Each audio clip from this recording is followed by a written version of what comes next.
Welcome to the John Haile podcast. Today I am here with the one and only Tom Cole, and we have a special guest, the one and only Jared Bohlen. Glad to be here. All right, so Jared, how have you been? I've been doing good. Hanging in there one day at a time. Doing the Yeah. social distancing a lot. Catching fun shows. Yeah, quarantine has been crazy, I assume.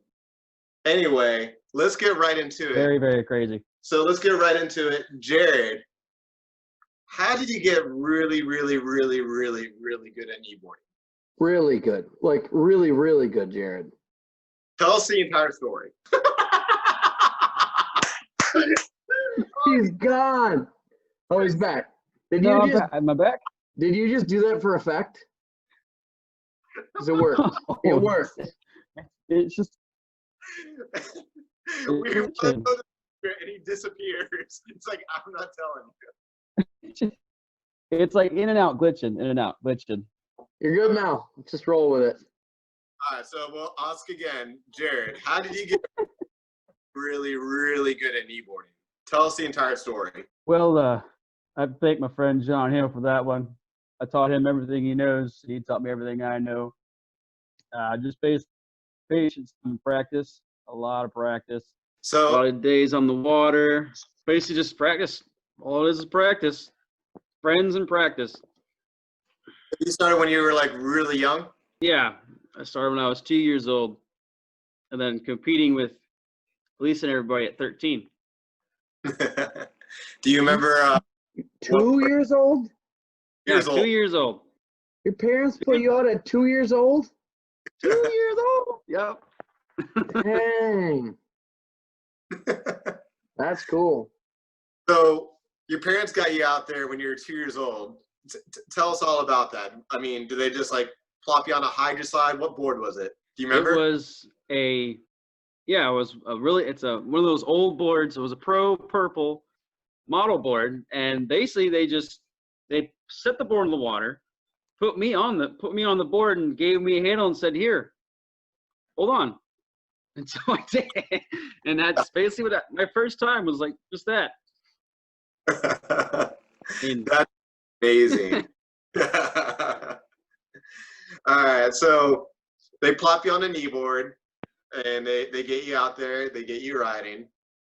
And did you know like right away, like, oh, I love this. This is my favorite thing to do, or did it like take some time and then kind of click, like, hey, there might be something here? well, no, of course not right away. I mean, we were too young to know if it was right away. Like, oh my God, I wanted this all my life. It took a while, long time to get to an act where I thought that and said, no, this is really what I want to do. I think around the time we were competing for the first time is when I said, all right, this is where now I like this sport. Because we all had the tubing and the wakeboarding and stuff, and we pretty much did everything. But then I finally just fell in love when I started competing. Now you were competing before me, and I wanted to say I was like probably like 14 or 15 when competing. How old were you? I was 13. So you were No, 13. if you said you were 13, 14, then I'd be 12. Does that sound right? Because yeah, So that you, sounds about right. Elisa, we're all meeting on Lake Redwater. We're all kneeboarding together. Tell us all about that. Like, you obviously went to a lot of contests, and you obviously like won a lot of contests, destroyed it. Like, tell us all about that. Well, there's a lot to tell. It's not just one specific area. I asked this with Elisa. Did you first place like right off the get-go, or was it like you had to work your way up to it? Oh, it took years for me to actually get a gold medal. I mean, it wasn't just something that was overnight. The way that we were taught was through George and Doris, and they taught us little by little, and others took more advantage of like doing bigger things right at the start, and I didn't. I kind of started from the ground up, worked the way they wanted me to work. It took a couple years, so I finally started getting consistent with the other guys, and then I finally won something. Do you remember your, Years. It took a long time. do you remember your first one? Ooh, I think my first one had to be on Lake June. Actually, there was a contest there, one of our first ones. I think it was a state championship too. It was that time, and that was when I won my first one. Was that before or after internationals and or worlds? Before. We didn't do the first world championships until maybe 2 years after I started, and then yeah. And then you flew out to the United Kingdom for the first one, right? No, they came here. They were at the 4-H camp across our lake in Lake Francis. That was the first one. And you're competing. There's 3 levels for everyone that's listening in on this. There's visionary, rippers, and sky hangers, which is basically like beginner, intermediate, and pro.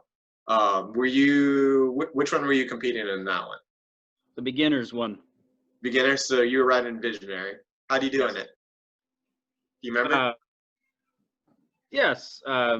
That's kind of funny. I placed first in that one, actually. Oh boy. But the way it worked is we only had to get 1,000 points.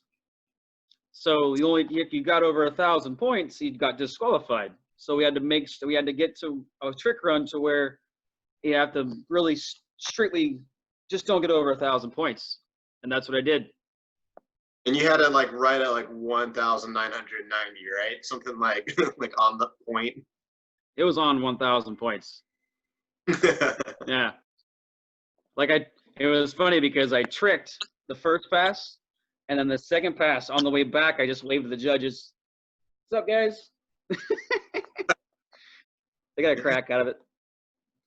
So when all of this is happening, have you seen air assault at this point yet, or is that afterwards? Remember? That wasn't.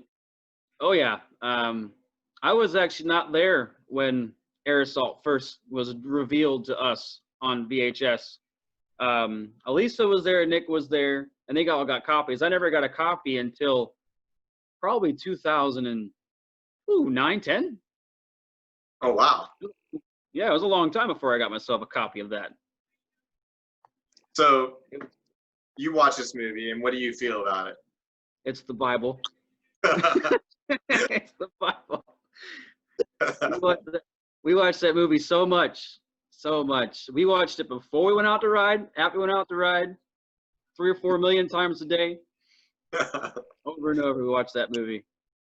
So, did you have a particular section in that movie that you liked in particular, or did you like just all of it equally? Definitely, if I had to pick a name, David Jennings was the best. I would agree with you on that. Followed by Perillo, Peter. Oh yeah, I would definitely agree with you. I haven't watched it in a long time.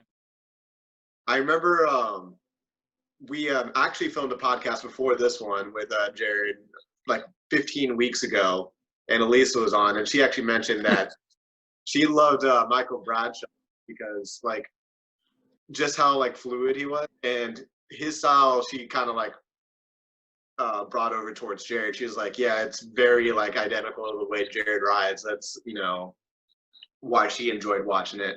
And I would agree with her on that. Jared has a very fluid, smooth style, very, you know, spinny, also flippy, but very spinny and controlled. Yeah, but Jennings is more robotic. Jennings, he was ridiculously robotic, and I wouldn't say I'm the same as him because I'm definitely not robotic as he is. What was his favorite trick that he did that you enjoyed? Was it the S-bend? Was it the 900? The skyscraper? Definitely the S-bend. The 900 second place. Yeah. 100. Oh yeah, that's my favorite trick of all time. All right, so. Jared, can I ask a question, John? Yes, please. Jared, who were you competing against in the early days? Who were some of the dudes? Because you said the other guys, and to me, I only think of the other guys as the other guy in this podcast. So I'm kind of curious as to who the other guys were. Well, it wasn't John Hill, not at first. He didn't come in until after a couple years I started, but there's names, like one name is Anthony Marrero is one. Y'all are going to know these names. There was a kid named Jacob that was in there. Danny Sauls was one, actually. We competed together, and this is a long time ago. I didn't compete with Nick there until a couple years after. And there was a kid named Philip. Sorry, can't remember all these names. Yeah, there was probably 10 of us back then. 10 kids from our division. Anyway. If I remember right, I think Anthony was like the first one of us that did like a back roll. Is that right, Jared? That is right. Oh, wow. Dang, we should be doing that. Back then, it was sworn to secrecy from me that he could do a back roll. And that's how he won one tournament, was because he flipped before me. One thing I did like love about like growing up with Jared was his style of kneeboarding was like, okay, we'll do 180s, we'll do 360s, and then it was it layouts after that? Is that right? It was. And then was it 5? Mm-hmm. And then, it was layouts, 5s. So you're doing layouts. So what would you say? Before? And then you 7s, and then like air 5s, and then back roll. Mm-hmm. Actually, no. I landed a 7 in competition before a back roll. That is absurd. I know. I don't think anyone for back rolls. And I only did one way for like 5 years. I only had one back roll, and I finally learned the other one a couple years after I learned the first one. That is insane. Nuts. All right, so you're competing in state contests. You competed at A Worlds, and then you competed was the next one you competed in UK? Yes, that was a good one. That was 04. 04, 05. What division? How'd you do? That was also Visionaries as well. No, that was Rippers for the whole thing. The other, what's Tom's last name? The other kid I was competing with. Tom Ward, was it? No, might be Tom Ward. Yeah. Me and him were neck and neck for that tournament. Yeah, he was my main competition during that one, and it was, I think, we tied in slalom for that event, and Nice. Then for tricks I scored maybe 30 points above him. It was very slim, but very cool. And I remember a story. I feel like it was just after this. It is my favorite Jared Bohlen story of all time. I remember we went on the lake, and there was a story about a young boy named Jared Bohlen that ollied over an alligator on an evening.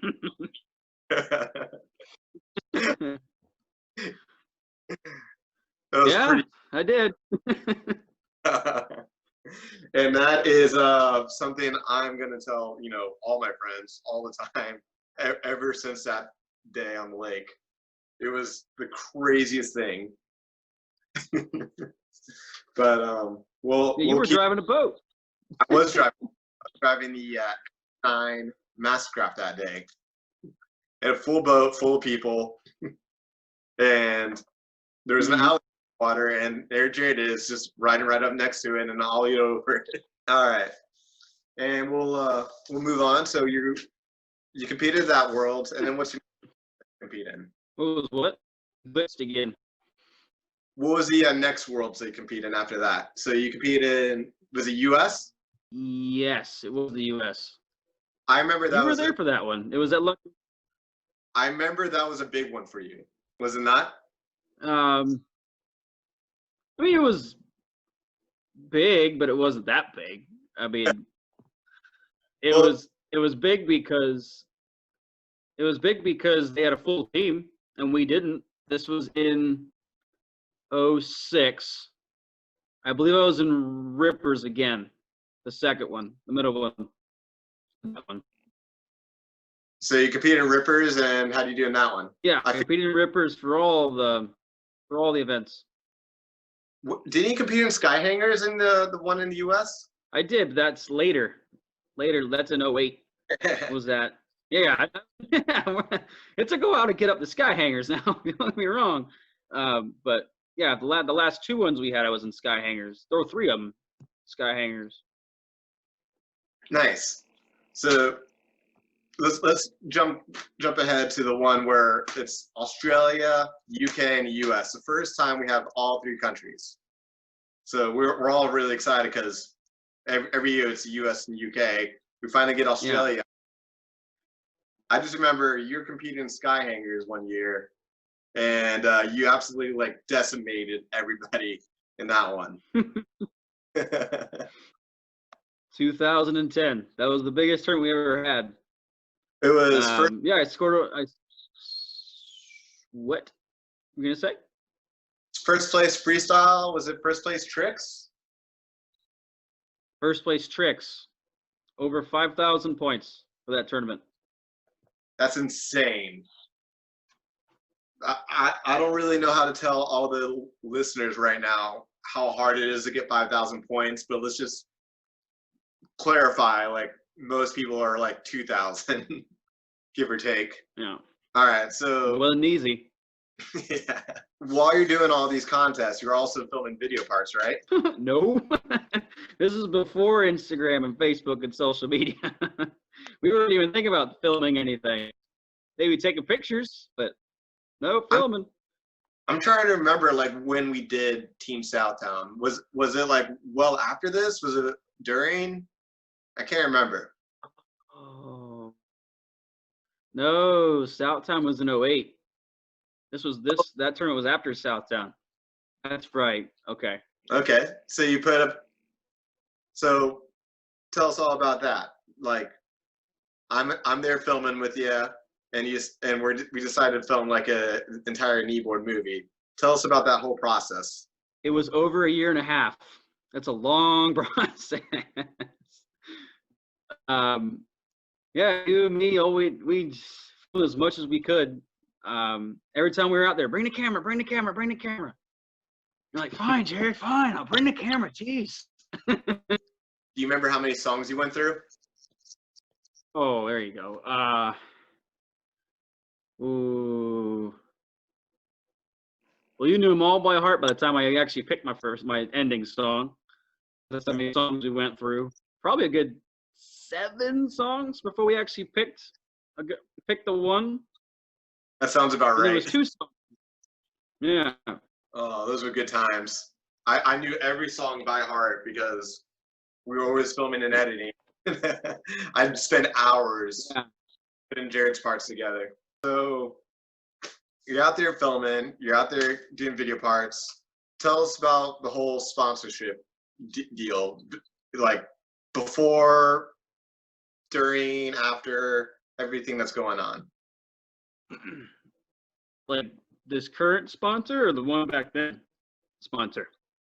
Like, because you didn't have a sponsor to begin with, all right? So eventually you get sponsored, and then what happens? Like, tell me your entire sponsorship career. Well, to get the first one was O'Brien, and that was in 04. I believe I got that sponsorship, and it took a long time. Back then there was no emails. We had to write letters. Kids, we had to write letters to people and mail letters to people. And it took a long. Even we had their numbers too. The actual O'Brien people's numbers, and we called, and one time they actually came out and watched me ride. That was kind of cool. Yeah, it took a long process to get this sponsored, but when I was sponsored then, there really wasn't much they wanted from me besides riding their stuff. Like there was no, hey, you need to post this or take pictures. It was just, hey, we're gonna send you a board. and then you're good for a year, and we'll send you stuff. And I got vests and ropes, and today's different. You actually have to work for it. Yeah. All right. So what happened That makes with sense. that? Did you get dropped, or tell us how that ended? You leave O'Brien, or O'Brien left you? No, they left me. Yeah, they Okay. dropped me because of the economy crash. When it crashed in 07, right? Because everyone's Yeah. like, everyone's pulling out. Like everyone's dropping all their sponsors, or sponsors dropping all their athletes. So you don't have a sponsor Yeah. for. So you eventually move up to Orlando with me, start riding the cable park. Was it hard to transition from boat to cable? Of course it was. Definitely was. It wasn't easy.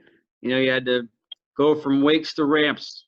It wasn't an easy process, but after a while you get the hang of it. And then you started actually learning stuff on the cable that you weren't doing on boat, right? Mm-hmm. That's the harder transition. Learning something on the cable, getting it down right, and then going to the boat with it. That's the hardest part.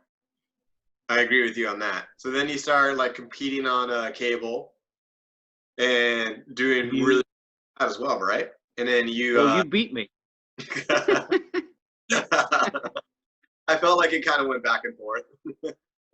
Yeah. So then you eventually get picked up by another sponsor, right? Eventually, yes. HO finally got sponsored again. They sponsored me at Frankie sponsored me at the Surf Expo in 06. The one without the hurricane coming through. Yeah, that's the one they sponsored me at. I believe it was 06. And I didn't know if he was or not. He kind of was iffy about it because I was always hanging with the O'Brien guys, but I was the only one in the group that wasn't sponsored by O'Brien at the time. So he just didn't know what to do. And he finally just said, all right, you know what? Here you go. Here's a board. Here's a vest. I'm going to sponsor you. There was no like paperwork, nothing. He just said, here you go. I'm going to sponsor you. And it's been going good for me. It's been great. That's awesome. So what board did you hook you up with? The first one was a Joker board. Nice. Yeah. And then he hooked you up with other boards later on down the road? Yeah, but that was before the cable board for HO was built yet.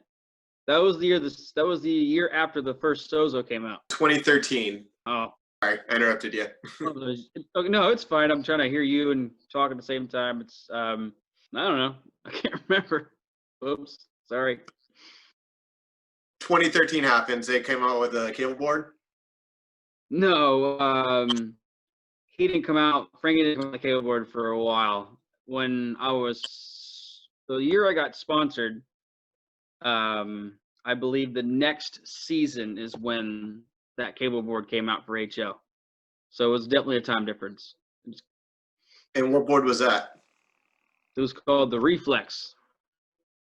That's awesome. So you enjoyed the Reflex when you're riding it? Yeah, because I've never ridden anything like that before. So it took some getting used to, but it was cool. I loved it. Was there anything different about that board to like other boards that you rode? It was heavier. It was probably a good 15 pounds. It was heavy for a board. It was thinner, which scared me because I figured I was going to break it. But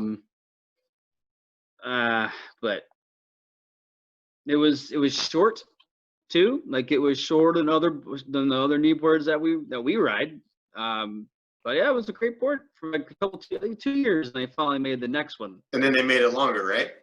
Yeah, they made it longer and skinnier. And then like they went from like this to like this the next time they made a board.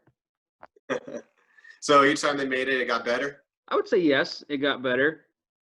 It was definitely a lot lighter. That's what made it much more better than the original one. It was called the Driftwood was the next one. Nice. So you're on the HO team. Tell us all about that. You're riding their boards. You're doing photo shoots. Give us the whole lowdown. It was cool because this was when first it was an honor. First of all, like they didn't have to sponsor me at all, but it's been a ride because this is the new age with the social media and stuff and the posting and recording. As soon as I got sponsored, Mom was like, "Come on, let's record. I'm like, Mom, chill, please. Like, I got hold on." But it's been fun. I mean, drew a blank there. Sorry. But yeah, it's been. So, don't be sorry. Okay, I take it back then. Take that. So, you start getting into social media. You get an Instagram account. You start you got a GoPro, like, and you started filming like every week. Sometimes. Well, tell us all about that. Now the GoPro didn't come about till last 2 Christmases ago. So all I had was my cell phone there for the first 3 or 4 years. 3 years. So I'd had to give someone my cell phone. Here, take a picture real quick. I hit this ramp. Take a picture. Take a video. Do something. But the GoPro made it a lot easier. Especially getting film from you, Mr. John Haile. It took weeks to get because you wouldn't send them to me every time. So tell us more about this, like, GoPro and stuff. You have videos dropping every week now, right? Or try to? I definitely try to. Yes. At first it was easy. Because now we're running out of ideas. So it's like, at first it was easy. You know, I was taking pictures, taking videos as much as I could. Me, when I went back to my hometown, we took a lot of videos and stuff. And they were just short videos. It wasn't nothing too special. A lot of pictures. Mom was very interested in it because she was hoping I wouldn't lose it. So I had to make it float. That was a funny thing. I posted that on Instagram. But it's so convenient. So convenient having your own GoPro, because then you could take because I have a little SIM card slot. So you get the SIM card slot, put it right in my phone. I can edit right at my phone. So it was like ease, because I could just do a lot by myself without other people. And for all the listeners, I just want to mention that Jared's being extremely modest. These are phenomenal videos. You definitely need to check them out on his Instagram. Just do the casual mention. Your Instagram name, Jared? My Instagram name is WaterNerd26. WaderNyrd26. And he drops videos every week called Jared Vision, where he's basically showing, everyone what he's doing, kind of a first-person point of view while he's shredding. And they're kind of a big deal. People know me. I mean, I can tell you right now that people at the cable park talk about Jared's GoPro stick. Is that the Jared Vision GoPro stick? Yeah, that was pretty funny. I call it my cane. I'm getting older now. All right, so we do have some questions for you, Jared. One of them, ironically, from Tom Cole. Tom, do you happen to remember that question? No, John, I don't remember. What is it? He says, it was a long time ago. I know it's smart aleck of sorts. This was 15 weeks ago. Yeah, it was. When we first filmed Jared's podcast. Tom Cole's question is he actually the kneeboard Jesus? Because he does look like he could be. I don't actually remember asking that question, but I'll take it. I mean, you do have quite let me get the hair and the beard going. So, I mean, if any kneeboarder is going to be called that, there you go. Seal. During this last year, you were Jesus for Halloween, weren't you, Jared? I was Jesus for Halloween. You took all the pictures. All right, let's see what other questions we have here. Leroy_Wake asks how he got sponsored, but we kind of went over that. I don't think there's anything else you can add on to that, unless you want to put anything else on top of that. I think we covered that really well. We did too. 96 Wilkie asks, how do you think of new tricks on the kneeboard / push limits? Just doing it. Being dumb. just go out and try something, if it's especially new stuff. Like there was one time where me and Nick were behind the boat, probably 15 years ago, and we were doing little things like tossing the handle up and putting the like no-handers and stuff, but they weren't actual tricks. And all of a sudden, we actually got all that stuff on film, and they were technically tricks, and that was just goofing off. That's all it is, goofing off, finding new stuff, what looks cool, what feels right. Couldn't agree more. Let's see, what else do we have here? What keeps him, actually, I should say first off, this is from Austin Damon. I remember this question. What keeps him going? He's accomplished so much and raised the bar in the kneeboarding world. So what's his motivation to keep training and going for more? Definitely friends and being around Mr. John Haile, because he always keeps me on my toes. Stop. And now plus the filming, plus the sponsor. That's what keeps me motivated, keeps me going. If I didn't have the sponsor, I'd probably slack off a lot more. Keeps you a little motivated, right? Oh yeah, very motivated. All right, and Austin Damon asked another question, and what will make him give up kneeboarding first, his knees or the desire to keep going? Which I think is kind of a weird question. I don't know if you have it. I don't think we answered this one last time. I think we laughed it off. Do that now too, right? That sounds like a very negative, not negative, but a very like bleh question. Yeah. Sorry, Austin. And Flex Kyle asks, what's it like balancing the stress of Hooters life with the kneeboard life? Oh my God. Hooters. Yeah. About that place. I mean, then Jared works at Hooters. Are you even working right now? No. Yeah. Our establishment is open for to-go orders, but I'm not working right now. Yeah, so it's easy to balance right now. Yeah. Now that the cable park's back open. You balancing the stress of Hooters life with kneeboard life. I mean, when you are working there. I did the best I could. I mean, I worked 5 days a week, had the Wednesday off and that Wednesday afternoon off and Saturday. I just made it a point to keep kneeboarding. It was a stress reliever from all the working and stuff. Like after a full week, like it doesn't just feel so good just to get on the water, even if it's just for a little bit. Oh yeah. Oh yeah, definitely. Definitely. The Flex Kyle has some more questions. It's what's it like getting a party with Frankie Pano? What's it like being at a party with Frankie Pano? Getting to party with Frankie Pano. Oh, when we party together, I'll let you know. I haven't partied with him yet. I keep asking him, but not yet. He also asks, do these HO kneeboards actually exist, or are all his videos CGI? I remember that question last time. Yes, they do exist. I like them. I love them. They're awesome. He also asks, why doesn't he come to fly-ins? Why? I don't get invitations. That's great. Can I back that one up? Yeah. What was the last official quote-unquote fly-in we've had ever in the last 10 years? And any of the even related to fly-ins we've had, a certain Flex Kyle has not been. I will also mention that.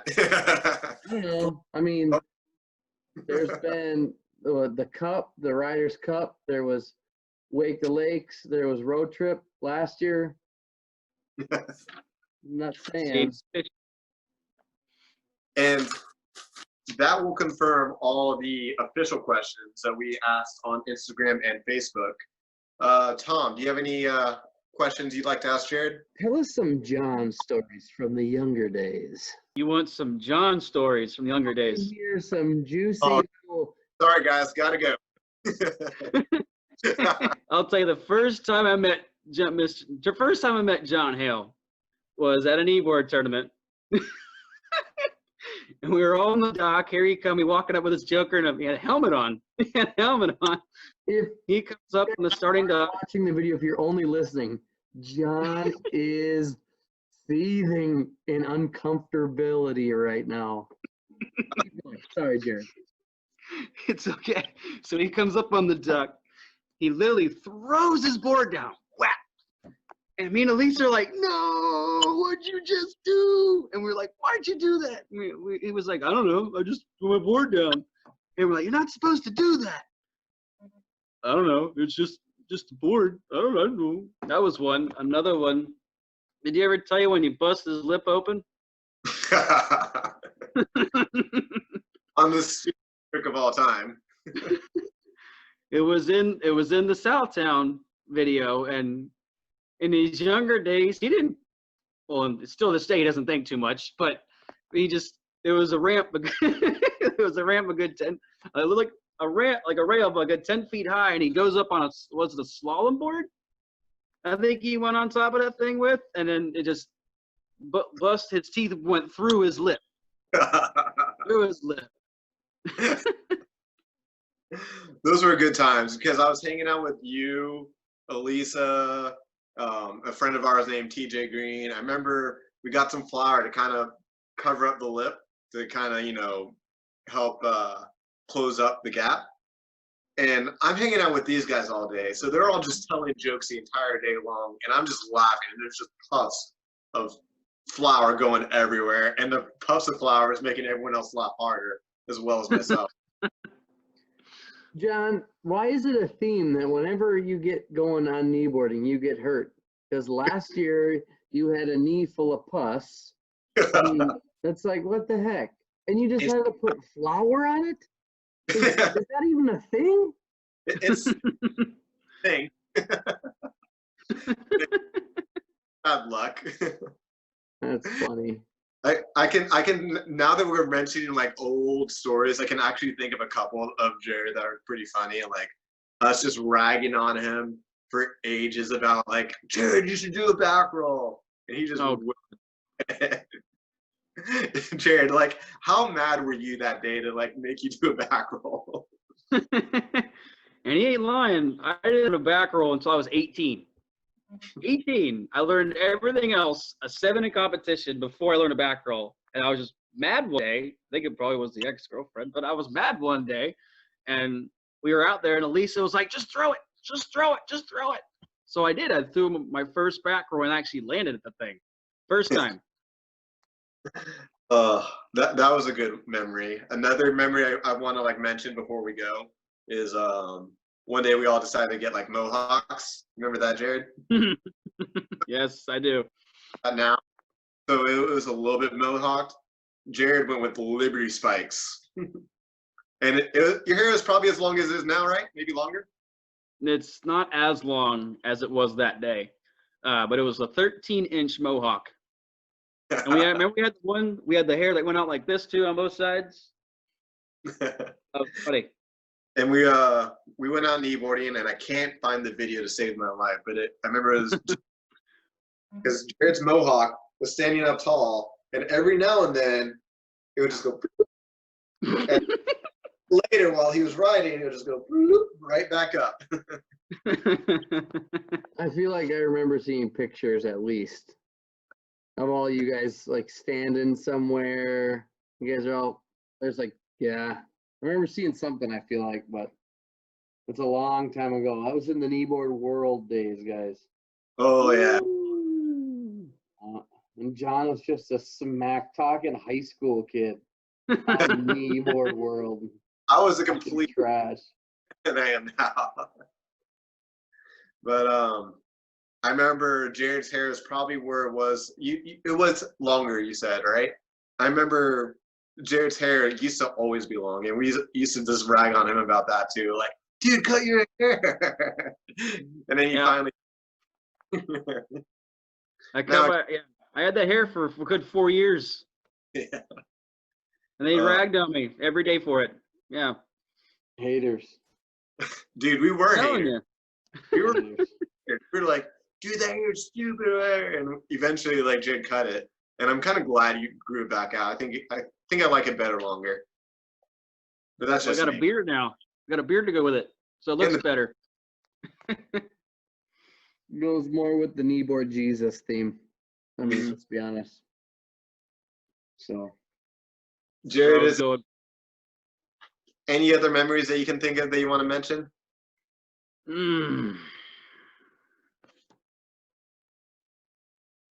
I'm thinking. This is my thinking pose. Man, there was so many.